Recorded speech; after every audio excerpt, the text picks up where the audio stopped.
The champagne cork hit the ceiling at exactly 2:47 p.m. My sister Vanessa didn't aim it at the ceiling. She aimed it at my face. It missed by 3 inches, bouncing off the custom cake I had spent 2 weeks planning, a delicate fondant creation shaped like a storybook, each page hand-painted with scenes from classic children's tales. The impact left a crater in Winnie the Pooh's face. "Oops," Vanessa said, her voice dripping with theatrical innocence. "Sorry, Emma. I'm just so excited I can't control myself." She wasn't sorry. She was never sorry. I stood there, 6 months pregnant, my hand instinctively going to my belly, watching the amber liquid seep into the buttercream I had watched the baker pipe on for 3 hours. My best friend, Riley, was at my side, her grip tightening on my arm like she was physically restraining me from responding. "Don't," Riley whispered. "Not yet. Drop a comment, and let me know where you're listening from, and what time it is for you right now. I'd love to know who's part of our community." I didn't need Riley to tell me to be quiet. I had been quiet for 28 years. I had perfected the art of swallowing my anger, of smoothing over Vanessa's chaos, of playing the peacemaker while she played the star. But this time, something was different. This time, I had been expecting her. The baby shower had been my mother's idea, which should have been my first warning. Linda Chin didn't do anything out of pure maternal affection. Everything was transactional. Everything served a purpose. When she offered to host the shower at her country club, I knew there was a price attached, I just didn't know what it was yet. The venue was beautiful. Floor-to-ceiling windows overlooking a pristine golf course, white linens draped over tables set with fresh peonies and eucalyptus. My mother had spared no expense, which meant she expected maximum return on investment. In this case, social capital. She invited everyone, her tennis partners, her book club, distant cousins I hadn't seen since I was 12, and of course Vanessa. Vanessa, who hadn't spoken to me in 6 months. Vanessa, who had missed my wedding because she had a migraine. Vanessa, who posted Instagram stories from Cabo the same weekend. But today she showed up. Not just showed up, she arrived 30 minutes early, dressed in a white bodycon dress that clung to her figure like she was the one getting married. She had her hair in loose waves, her makeup airbrushed to perfection, and she carried a small gift bag that looked suspiciously light. "Emma!" she squealed, rushing over to hug me. I smelled her perfume, the expensive kind, the kind our mother used to buy her while I got drugstore body spray. "You look so beautiful." Pregnancy glow is real. I didn't return the hug. I just stood there, feeling the weight of her performance, the eyes of 50 women watching us, waiting for me to play my part. "Thanks for coming, Vanessa," I said. My voice was flat, stripped of emotion. She pulled back, her smile faltering for just a second. She saw it. She saw that I wasn't playing along. But she recovered quickly, turning to the crowd with a dazzling grin. "I wouldn't miss this for the world. My big sister is having a baby." The word big wasn't a reference to my age. It was a reference to my size. It was a dig, small enough to be deniable, sharp enough to cut. Riley stepped between us. "Vanessa, the gift table is over there." Vanessa's eyes narrowed, but she kept smiling. She walked to the table, set down her weightless bag, and immediately began chatting with my mother's friends, charming them with stories I knew were exaggerated or outright fabricated. I turned to Riley. "She's going to do something." "I know," Riley said. "But so are you." The shower proceeded like a performance I had seen 1,000 times. My mother played the role of the gracious hostess, making sure everyone knew she had organized the event, selected the menu, chosen the flowers. My aunts fawned over the gifts, tiny onesies, plush blankets, a stroller that cost more than my first car. I smiled, I thanked people, I opened presents with the appropriate level of enthusiasm. But I was watching Vanessa. She was circling. She moved through the crowd like a shark, gauging the energy, waiting for the perfect moment to strike. I knew the signs. I had seen them before, at my high school graduation, when she announced she was dropping out of college to pursue modeling. At my engagement party, when she brought a date who spent the entire night hitting on my bridesmaids. At every milestone I had, Vanessa found a way to make it about her. But this time, I wasn't going to let her take this from me. This time, I had done my homework. The moment came during the cake cutting. My mother had insisted on a champagne toast, even though I couldn't drink. She poured glasses for everyone, holding hers high as she prepared to give a speech about family and legacy and the continuation of the Chen name. That's when Vanessa stood up. She didn't wait for my mother to finish. She just stood, her chair scraping loudly against the floor, drawing every eye in the room to her. She placed a hand on her flat stomach, her face glowing with practiced emotion. "I'm sorry, Mom," she said, her voice trembling just enough to sound sincere. "I can't keep this secret any longer." The room went silent. My mother's smile froze on her face. Vanessa looked around the room, milking the moment, before her eyes landed on me. "Emma, I didn't want to steal your thunder, but I just found out this morning. I'm pregnant too." The gasps were immediate.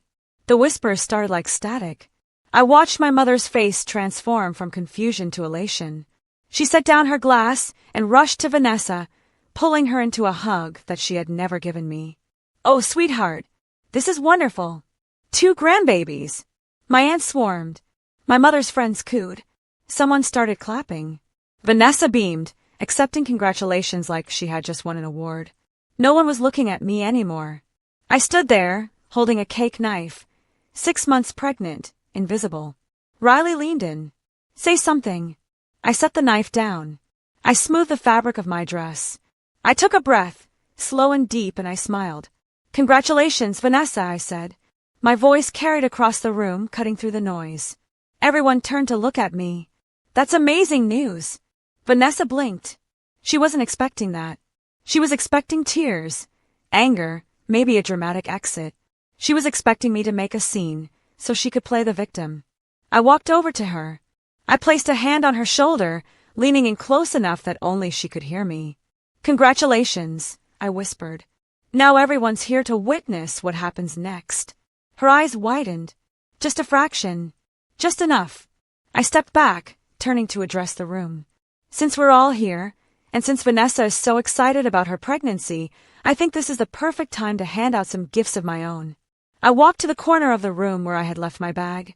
I pulled out a stack of manila envelopes, each one labeled with a name. I had spent 3 weeks preparing these.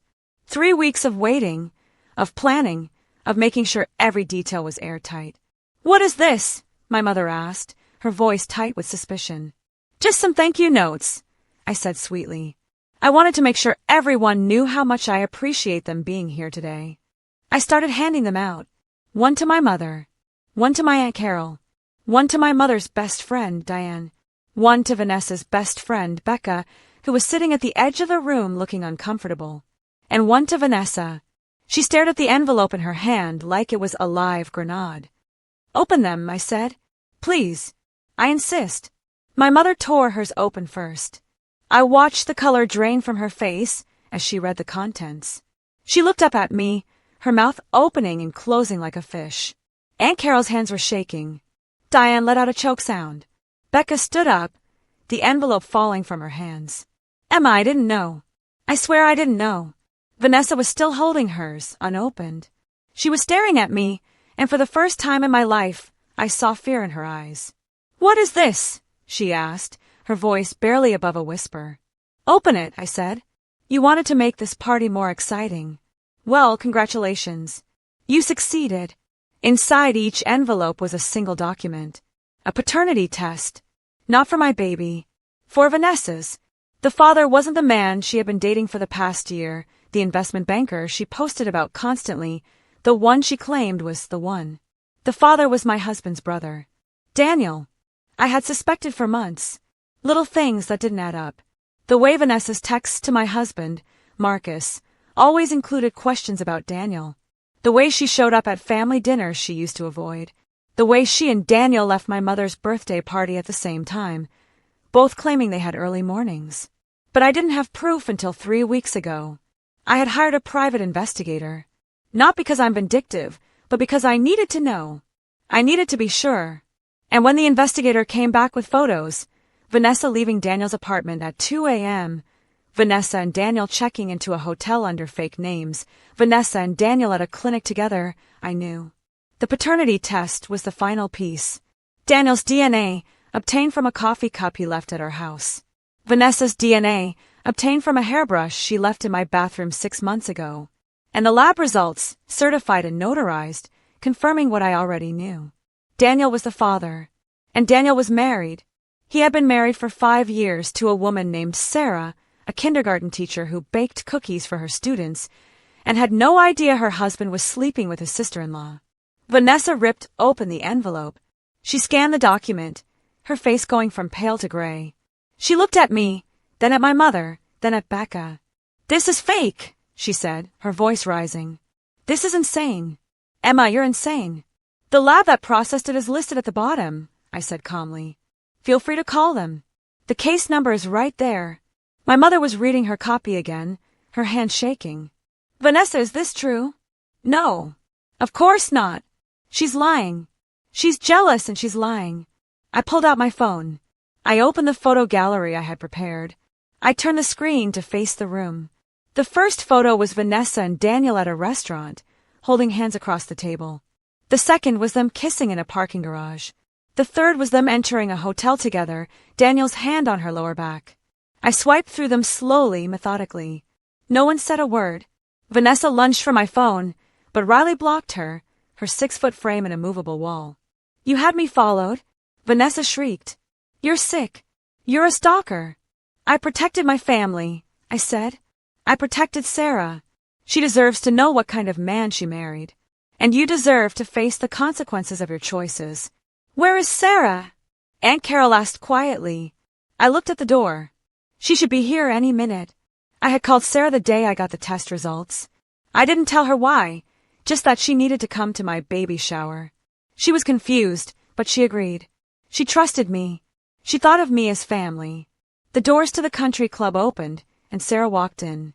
She was holding a gift bag, smiling, completely unaware of what she was about to walk into. "Emma," she called out, waving. "Sorry I'm late." "Traffic was." She stopped. She saw the faces. She saw the envelopes. She saw Vanessa, standing in the corner, tears streaming down her face in a performance of victimhood that no one was buying anymore. "What's going on?" Sarah asked. I walked over to her. I handed her the last envelope. "I'm sorry," I said, "but you need to see this." The rest of the shower dissolved into chaos. Sarah read the document, her face crumpling. She called Daniel, screaming into the phone, demanding he come to the club immediately. Vanessa tried to leave, but my mother blocked her, demanding answers. Aunt Carol was crying. Diane was on the phone, presumably spreading the news to everyone who wasn't in the room.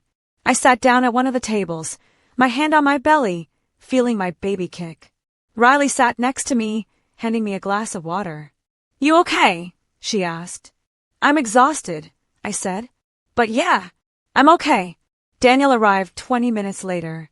He walked in looking confused, then horrified as he realized what had happened. Sarah threw her ring at him. It bounced off his chest and clattered onto the floor. "You're done," Sarah said, her voice cold. "You're both done." She walked out. Daniel followed, pleading, but she didn't look back.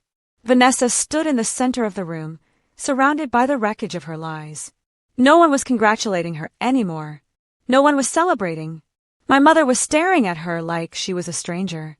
"Why?" my mother asked. "Why would you do this?" Vanessa's mask finally cracked. The tears weren't fake anymore. They were real, raw, ugly. "Because she always gets everything." Vanessa screamed, pointing at me. "She gets the husband, the house, the baby. She gets to be the good daughter, the perfect one. I'm tired of being invisible." I stood up. I walked over to her. I looked her in the eyes. "You were never invisible, Vanessa," I said quietly. "You were just unbearable." I picked up my purse. I walked to the door. Riley followed. As I stepped out into the sunlight, I heard my mother calling after me, but I didn't stop. I didn't look back. I was done cleaning up her messes. 6 months later, I gave birth to a healthy baby girl. We named her Claire. Marcus and I moved to a different state, closer to his family, far from the chaos. Vanessa had her baby 3 months after I did. A boy. Daniel denied paternity, but the court-ordered test confirmed what everyone already knew. Sarah divorced him and took half of everything. He pays child support, but has no visitation rights. Vanessa tried to reach out to me once, through a long email full of apologies and excuses. I didn't respond. I forwarded it to my therapist and deleted it. My mother calls sometimes. She wants to meet Claire. She says Vanessa has changed, that she's in therapy, that I should give her another chance. I don't answer those calls either. I look at my daughter sleeping in her crib, her tiny fingers curled into fists, and I make her a promise. I promise that she will never have to shrink herself to make someone else feel big. I promise that she will never have to set herself on fire to keep someone else warm. Her moment, her light. I will, and I promise that if anyone ever tries to steal her joy, not stay quiet. I will not smooth it over. I will not play peacemaker. I will hand them the truth, gift-wrapped and undeniable, and let them choke on it. Because some parties don't need saving. Some parties need ending. And I'm the one holding the guest list. If you've ever had to burn down a relationship to save yourself, drop a comment and let me know. Sometimes the hardest goodbyes are the ones that set you free.